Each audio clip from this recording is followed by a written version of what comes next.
The Roots of Success podcast is for the landscape professional who's looking to up their game. We've got a brain trust of experts to help you nurture the roots of a successful business and grow to the next level. This is the Roots of Success. Hey, welcome to another episode of Roots of Success podcast. I'm your host, Tommy Cole. We have a really awesome guest that I've got to know over the last few years. His name is Ryan Malone. How are you, Ryan? I'm doing great, man. It's an honor to be here and be talking to you, Tommy. That's awesome. So Ryan's been fun to follow on social media and see him at all the events the last few years. And him and I've connected quite a bit from time to time. But Ryan is part of the team of the Malone Landscape and around the Seattle, Washington area, way up in the Northwest region. It's highly considered design build landscape company, also with maintenance. And we'll get into that. But one of the cool things, it's a family-owned business, and you guys have grown substantially over the course of many years. Very well-known brand, very good place to work for, according to your team, and all the social media platforms that they said that they're a great team. And but welcome to the show. It's gonna be fun. Yeah, honored to be here. Watched so many of the episodes and had a lot of tremendous people on, so I'm honored to share any information and anything and all about Malone's and what we've done. So excited to get it going. That's good. Let's jump right in. So one of the questions I wanted to ask is I started out by saying it's a family-owned business. Your mom and dad started it back in early 90s-ish, 91, 92, right? Yeah, correct. And then here comes little Ryan and his brother, like kind of take over. So you're technically second generation. That's correct. Can you give me some stories and some background of like how that happened? Starting out in a crew, starting out gardening type things, and then talk about the transition into eventually becoming, one of the leaders of the entire business. Yeah, totally. So obviously kind of born and raised in the landscape industry through and through, right? They've been doing it, 2 years before I was even born. It all started back with a F-250. My dad doing the installs, doing the bids, doing everything. So from ground zero, and really from there, quick little snippet, funny story. I was at a vendor and a guy was like, "I was your dad's first employee."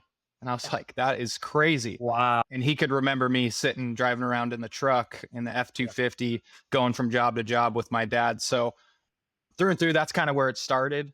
And then we grew up kind of on a nursery, running around, me and my brother, playing airsoft guns or whatever it may be, but we're always surrounded by it, whether it was picking up plants with my mom at nurseries or later in the evolution of getting out on crews and install crews in the design build side. So talk about, that's awesome. I mean, nothing is great than watching mom and dad work their tail off, right? And you to witness that. It was not like, hey, let's watch video games every day. You guys are pretty much involved in being two young boys. The best thing says you get to get your hands dirty, right? So talk about, were you employed first or how did that work out? I don't think legitimately until, probably 15 years ago, in high school. Then we were getting a paycheck, helping out with the nursery, running irrigation, things like that, keeping plants alive. And then ultimately, as we got older, I know both myself and Jake, my brother, worked at crews at any different summertime or whatever it may be to kind of slowly getting through college. Both of us played college baseball. And so kind of both of us came on board at different times after our college career. So was there any intentions of like it early on about the business, working in the business, or you're like, listen, I'm just playing baseball. I'm going to college. My parents have a landscape company. Cool, but not a big deal. Like, was there any discussion between you and your brother? Like, ooh, I'm going to get this, or no, you get it, or well, I'm going to work here, or I'm out of this town. See you later. Honestly, both of us were very dedicated to baseball from a young age. So that took up, the very most of our life in those early days. So it was going pro, right? Going to college and then going pro baseball. And obviously that's a hard thing to do. So it's a small percentage that get there. And once that kind of started to fade away and that wasn't going to be a reality, I still don't think it was really set in that, hey, we were going to come back and join the family business. It was, It was kind of an afterthought. It was our parents' thing and we loved every part of it, but it certainly wasn't there till pretty late in my college career. And then I was actually going into real estate Okay. before I got offered a job and really thought about it and took it. So and Yeah. came on full bore. Yeah. So what did you learn about the business early on? So you went through college, played some ball, got a degree, starting to go in that direction. But what brought you to Malone's Landscape? I think it was mostly it was a good opportunity. It was a management position over our very small maintenance division. It was kind of a second additional company that they started in 2002, and the design build started in 91. They had a partner that took it to a point, and they ended up buying that partner out, and then it kind of floundered for a few years, 10 years floundering, kind of not really gaining a ton of traction, but it was there, right? So I instantly got in there and knew that, okay, I don't know much about maintenance. I know the basics of landscape install and things like that, but I just treated it like a baseball team or a sports team, right? I did have that aspect of leadership and how the camaraderie of the team needs to go. So I kind of had that base knowledge and some business knowledge from school to bring into the play. So Yeah. Man, you and I are on the same page. I think we're cut from the same rug. Like sports analogy in business is like the Right. best thing ever. And you guys know my son's highly active in baseball, and it's funny to watch Ryan on social media. And he watches me on social media, and we're kind of back and forth. He's probably reliving some of his dreams when he was 12, and now my son's 12, pushing a teenager in a few weeks. But I love sports to the most extreme because it gives you just so many avenues and experiences in business. What are some takeaways that you learned in baseball that now you attribute into your full-time job? I'd say the first one was just the work ethic piece and really transferring that work ethic we had to have in baseball to get to the college level. And Saturdays, Sundays of 14-hour days at the ballpark and just long days balancing your classes and your workouts and practice. So I really wasn't shying away from those 12, 14, 15-hour days in the early stages of joining Malone's and taking that division over. So that was a big one, right? Just you got to work hard, you got to work long hours, you got to get it to where you need to go. And then secondly is just, like I said, that team camaraderie. When I came in, I think the previous manager there was a disconnect between the field and management. And so there wasn't a good culture going on there. It was pretty sour when I came in. So my biggest thing was, hey, I need to get them the tools and the resources and the support to be able to do good quality work first and foremost before meeting any clients. That was my main focus. It's just like baseball. You got to have the right stuff to get it done, and you got to feel good. So I'd say those are my biggest two. Yeah. I totally agree. When I started out as a project manager early in my career, one of my first steps was to get to know the field team like they were eventually become my best friends. There's a sense of trust. There's a sense of camaraderie with those men and women out there in the field that literally make it all happen. And they're there because you have a job. And if they're not there, forget it. So one of my first steps was to get to know those people, understand their strengths and weaknesses, understand what they need. My motivation was they will have work every single day, and they will have every single material and every single tool on the job to perform at the highest quality. Done. That's work, right? And that's like your job to make sure to happen. It's nothing's more depressing than showing up and there's no work, and you say you need to go home, right? Yeah, 100%. Love it. 100%. So talk about how the transition of second generation ownership, working with mom and dad. I'm sure they've got their ideas and vision, but here comes Ryan and Jake, with their sort of thing. How has that transition been? It's still in full swing. It's probably one of the hardest things, I would say, that transitionary period or even succession planning and anything in a multi-generational business. And it's something that we still don't have quite our finger on totally yet, but our families really worked well together from inception of when all of us were working there at the same time. And part of that being we're in different areas, right? And so we're not totally seeing each other every day. We're not totally in each other's ear every single moment. And so I think the separation and kind of the spread approach of tackling different areas has been crucial. And I would say just all in all, it's been really good for us. Obviously, we have our banter and our times that are harder than others, but I don't know if I don't know if it comes with the territory or not to not have that. Yeah. So I'd say it's been really good, as opposed to some family businesses that I know can be really tough. So Yeah. Is mom and dad still around? Are they still involved? yeah. My pops is still doing quite a bit with the design build side, but we're starting to really work on that phase plan. They want to enjoy the fruits of their labor for many years. They've had Malone's just for about 34 years now. Yeah. And my mom has really started to work out of the day-to-day office as we've really set up that support team, gotten a controller in there, because she was doing a tremendous amount of work with that. So Yeah. So Ryan, we what's are your getting role? What's your role now, and what's Jake's role now? so right now I'm the general manager of the maintenance company. They are two different entities. They were started at different times for different reasons. But I am the general manager for that side right now. And then Jake, he's bounced around in a lot of different positions, and it's been awesome for him because he's gotten to learn both maintenance and construction design build. So, but he's in a new role as of pretty recently this year, and he's just been crushing it in the more of the bid build and doing quite a bit of design build, estimating and sales. Yeah. So he's been crushing it there. So it's awesome to see. Love that. Love that. I think one of the things that you mentioned that is key to your success in this whole long-term succession change of command is communication. I feel like that's one of your biggest things. And you guys are open and honest and transparent with everything. You're probably working through feelings. I can only imagine how mom and dad feel. Like, this is their baby, and this is what put you through school and baseball and diapers and you name it.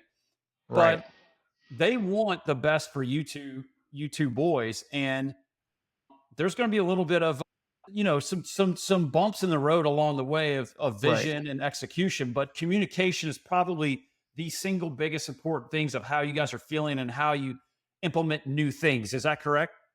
Yeah, 100%. 100%. I totally agree with that. Love it. So you hits on it for a second. This maintenance thing. Your dad is through and through one of the best sort of architect people that can do design build, and I think that's his passion. He's always had it for 34 years. But you also understand, though, that you've learned, over the course of years of how important maintenance is, and that's your task. So tell me about why you guys started maintenance, even though your dad was heavy DB, and then what it is today, and what are the benefits of that? Right. So I think it probably was a year or two in that we really started to see, hey, we really need to grow this thing, right? And that was more for a, opportunity was there, and then also to kind of hedge that second department, right? When the economy rolls up and down, we've already seen it, right? They were doing design build and a lot of flat work and things like that before the 07-08 crash, and that got cut us almost in half. Yeah. And so the hedge was, hey, let's build up the maintenance side, as best we can, and continue to operate our highly touted design build side, but add that auxiliary service line so that we got a hedge against things that, if things do get rocky, if things get a little bit slower, softer market, we still have that recurring revenue coming in that can kind of help us get through those rougher patches at times. Right. So how did you gain clients in maintenance when you didn't really have anything maintenance going on? Was it mostly becoming from DB clients over to maintenance? Was that sort of the low-hanging fruit?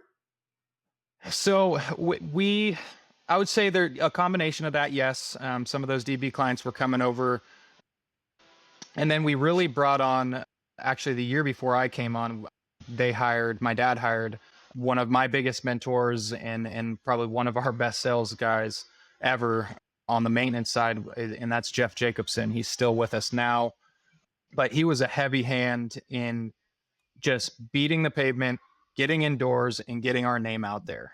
Once he had the support of the staff and picking up the quality of the work and actually producing what we need to produce out there for our clients and providing the good service, he just went gangbusters on sales in those early days, right? We've built a tremendous team since then, but I would say that was our catapult.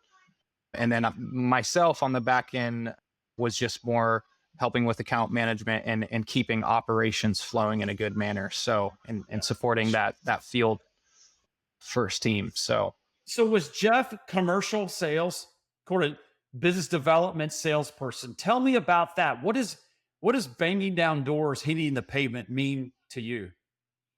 So we tracked, how many touches is he getting on clients, and then that equated to a closing percentage, right? And whatever that closing percentage was, hey, we knew if we've got to talk to 600 people to get 20, just an example, that was kind of the formula to that. And we could see when those touches dipped, right? Sales dipped, right? And so that was a big proponent. And really it was just showing up and saying, hey, how could, we'd love to help in any way possible. Do you need anything? And if not, when can we come back and say hi? Right. It wasn't hard sales or anything. It was just seeing who needs our help at that time. So love it.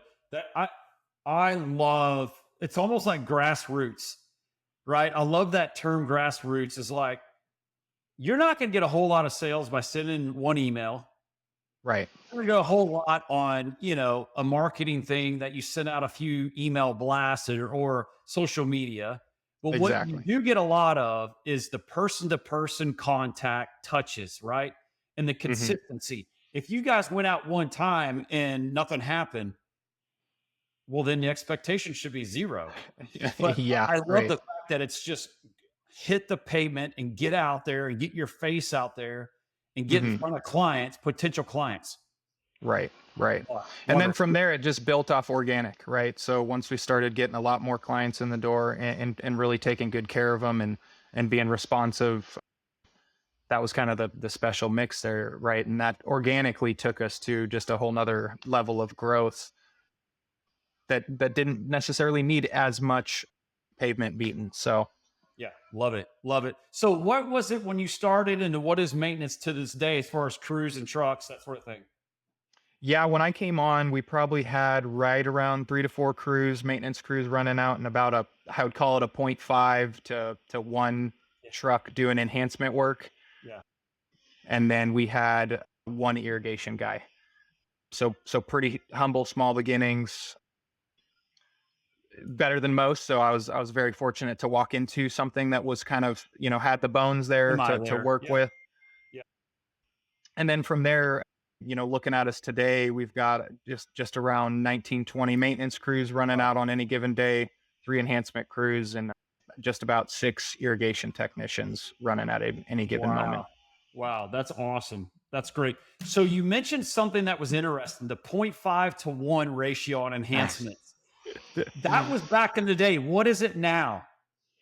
I would say, depending on the business mix, whatever clients we're kind of touching on, we've diversified tremendously, but we've seen anywhere from that 33% of contract value enhancement, upwards of 50% in some circumstances. Great. So obviously it differs, but in between that sweet spot is what we aim for. So yeah, I love that. At least you are tracking enhancement sales on maintenance contracted revenue. That's a very enticing deal, because it should be about that range on commercial, right? That's sort of 30 to 40 to half of the contract value. I love that.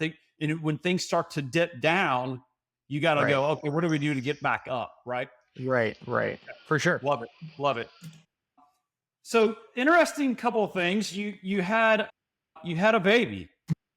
Your very first one, a little baby boy, future Malone, future baseball player type deal. I know where this is going. I know where this is going. And first off, let's give the congratulations to the baby. All I right. That's appreciate first it. and foremost. Second thing, you did something incredible that I watched all over social media, rooting for you, praying for you. But this 100 miles in 30 hours was, dude, I'm telling you, not to get all weird, Ryan, but I got a tiny bit emotional reading your post on the pain that you went through and the team that you congratulated to Right. get you through this, the amazing wife that put you through this journey and supported you, family, friends, etc. That's all awesome. But like, how did you do this also running a business? We talk about this work-life balance. And tell me about this and let everybody know that these kinds of things can be accomplished during your Right. crazy business. Yeah, you know, hearing you talk about it gets me a little bit emotional. I cracked up a little bit because it was Yeah. such a tremendous feat for me personally. Yeah. But I couldn't do that without a amazing spouse and Yeah. support system behind me and my family. Yeah. Like I That's all. said, you can do a lot of things while running a business, and you have to make time for those things. A lot of people say we don't have the time. You have to make that time. Yep. And over the course of the last 2 years, I did the full Ironman last year. As my wife was pregnant, I kind of think I felt like I had to do something really hard and painful to kind of experience that with my wife. Although maybe selfish, maybe not, I don't know. But that was kind of my first step into kind of these ultra athletic endeavors. But it is so key to keep your body in shape and your mind sharp.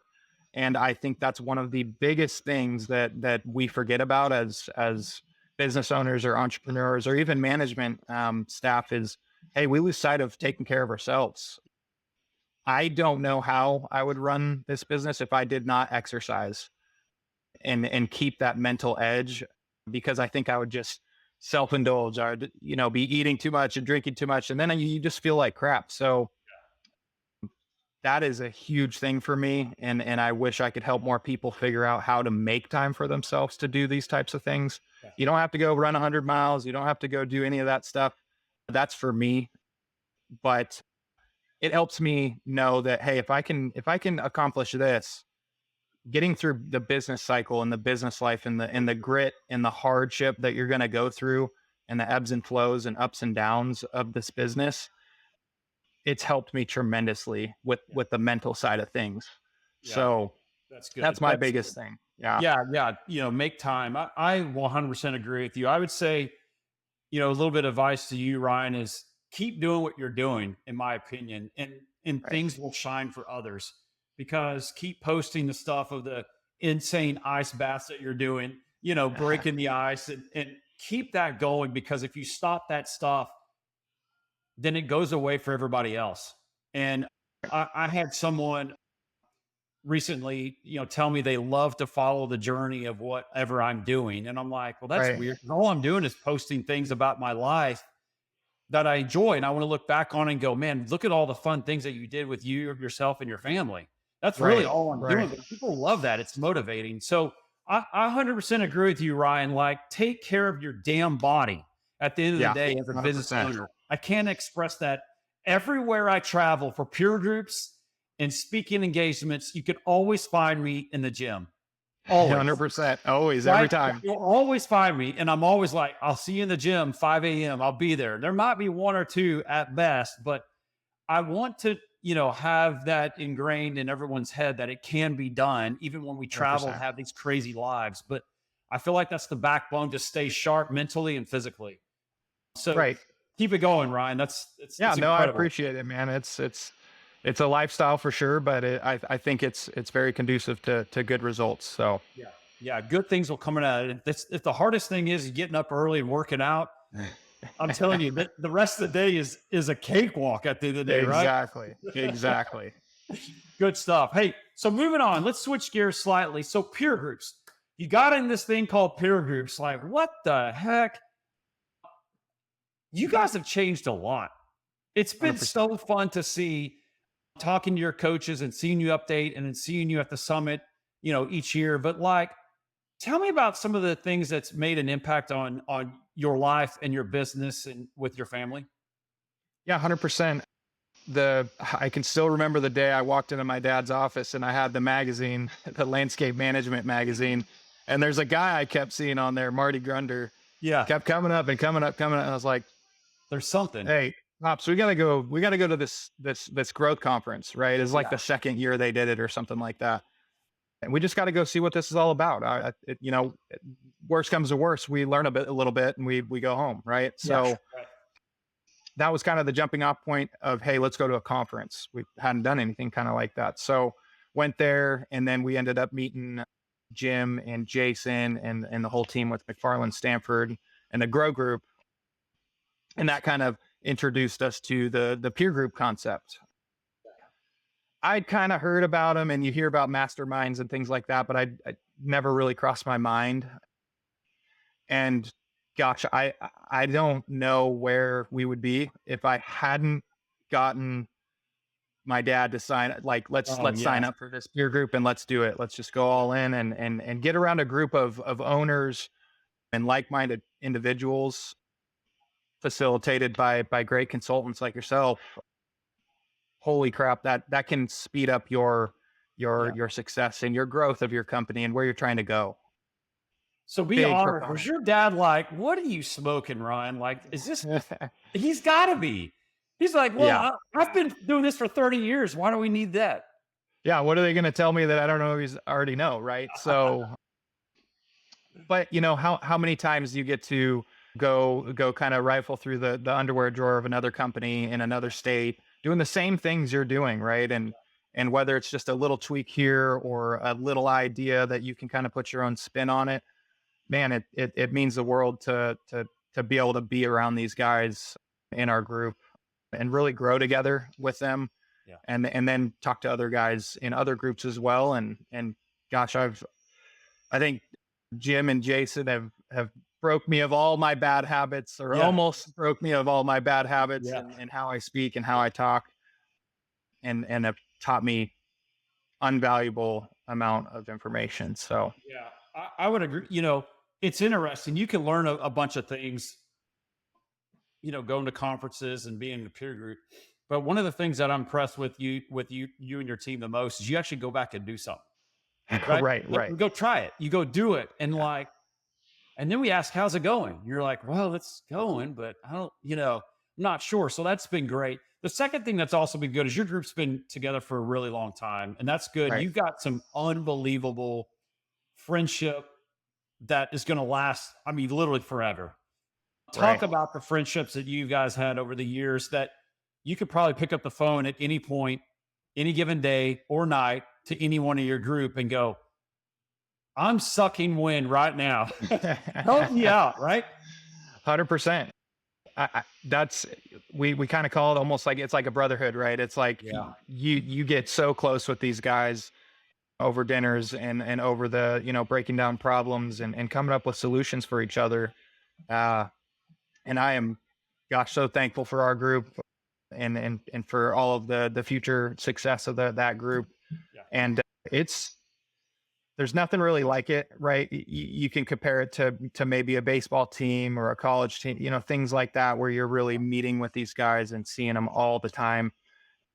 But that bond you create over the hardship of entrepreneurship is something just so strong, because it is so hard and it can be incredibly lonely, right? And so you get this group of guys that you can really share, like, hey, everyone comes to you with the problems or the issues or the things, but you really don't have anyone to go to with those, right? And so the peer group allows you to have, a phone line to call and say, hey, I am struggling with this thing, man. How do you guys, handle this? Any food for thought? So that's been crucial. That's good. That's really good. It's interesting to see these people go through this group and understand, that it's awesome, because when you think you're the only one on the island screwing everything up and you meet 10 other owners, you're like, God, I'm not so crazy or stupid myself. Like everyone has the same problem. And and you can work as a group and move forward. That's great. Yeah, totally. Another question I got: what does the future look like for Malone Landscaping? Like, what is from here on out? What does it look like? Tell me what you guys are hoping to get done, and some big dreams that you got going on. Yeah, I think our biggest dream right now is just continuing to build off and really grow a legacy company, right? Where we've got generations and generations of management, field staff, and ownership, right? And so we see a lot of private equity movement and things like that coming into our industry, and one of our biggest drivers right now is to keep and hold the line on the family owned and operated front, because what we provide and what we're trying to produce with our culture and how we treat our people and how that transcends down to our clients and providing great service is the true mission, right? So obviously we've got big growth potential and goals. I think the future is very bright. It's certainly going to be hard, and it's got a rocky road ahead. But I think right now we're kind of focusing on really tightening up our current focus, and then expanding north and south. So we're definitely being pulled in both directions by clients, and we want to be able to provide really good service. And it gets really hard in our market without auxiliary locations and branch type locations to service far and wide because of the traffic and things. So I can definitely see that on the horizon for us. I could totally see that too. Expansion slightly. Just make sure you get the mothership perfectly ready to go, right? The mothership is the one that provides everything, and then you'll be going from there. Good stuff. I got one last question, Ryan. Okay. And our audience is always looking for a good little takeaway or advice. Anyone that's out there, like, what do you stand by? What's one piece of advice that you would leave that is your staple for Ryan Malone? My biggest one, and it's probably pretty cliche, but your people are everything, and the quality of those people that you're able to get on your team and on your side and under that big BHAG goal and mission is what's going to drive the success of the company, right? And so we've always been a people first and client second type culture, because we know if our people are taken care of and we've got great individuals on our team, those clients are going to benefit the most from that. If we go client before our people, it's a little bit backwards, right? And so that doesn't always transfer. So we've got a huge focus on our people and providing a great place to work and a destination place to work. And it's probably said in every single podcast, but I think that's the biggest thing that you have to focus on, is really creating a great atmosphere for good work to transpire. I 100% agree with you, Ryan. That's a great one. I believe it. I've said it 100 times, but I'm going to say it 101 times, because that's just what I believe in. The people are your biggest asset, the number one asset in your organization. And as long as you are taking care of them, accountability, structure, training, education, all on the board, everything else falls into place. 100%. 100% agree. Right. And if you don't believe me, go watch Malone on social media, because they are posting all kinds of stuff about how they truly treat their team from the very top to the very bottom in East and West, because I see it. I saw the swag chain not too long ago. That was posted. Like, I love all the culture building items that you guys are doing. So 100% keep that going. 100%. And it'll pay dividends. Sometimes you don't see it for a little bit, but it starts to really pay off. And man, it's you can't do it alone. You just can't. And so you need very good people, and you need to take good care of them. Yeah, love it. That's great. Well, Ryan, keep up the hard work. I'm going to watch your stories all the time. I'm sure a lot of people are going to jump on, so you might have a few more followers. There we go. Bring it on. You got to keep your accountability going. So, and then I'll keep mine going, and we'll watch each other's journey along the way. But it's been a pleasure having you, Ryan. Thank you for the feedback But let me actually get through this real fast before I get off, because I want to make sure this is right. Okay. Second generation owner. One of the things that we learned out that you're going through that means the most important is communication between mom, dad, brother, and even the team for that matter. Right. Is an open, honest, and transparent communication with everybody, what's going on, the changes, that sort of thing. Every time you come back from a peer group meeting, I don't need to vomit all over my parents and say, this is the 72 things that we need to learn, right? Kind of take it all in. Right. Building a maintenance team basically from scratch, right? One of the biggest things I learned was get your salesmen out there and hit the ground hard as you can, pedal the metal, knock down some doors, build brand, and be after it. Otherwise, no one's just going to show up at your doorstep and want services. Exactly. No one's walking in the door on their own, right? Yeah. Work-life balance. It can be done because this guy has shown it. I have seen it and witnessed it, his journeys. So there is literally no excuses for you to have the balance of taking care of your mind and your body. I love it. Peer groups is where it's at. Tons of information. My audience and our audience knows that well, all too well. And people first in your organization. Right, I love it. Ryan, it's been a pleasure, buddy. Keep it running and keep it going. Likewise, you too, man. Inspiration. Okay, Appreciate it, Tommy. Oh. All right, buddy. Ready to take the next step? Download our free profitability scorecard to quickly create your own baseline financial assessment and uncover the fastest ways to improve your business. Just go to mcfarlandstanford.com/scorecard to get yours today. To learn more about McFarland Stanford, our best-in-class peer groups, and other services, go to our website at mcfarlandstanford.com, and don't forget to follow us on LinkedIn, Facebook, and Instagram. See you next time on The Roots of Success.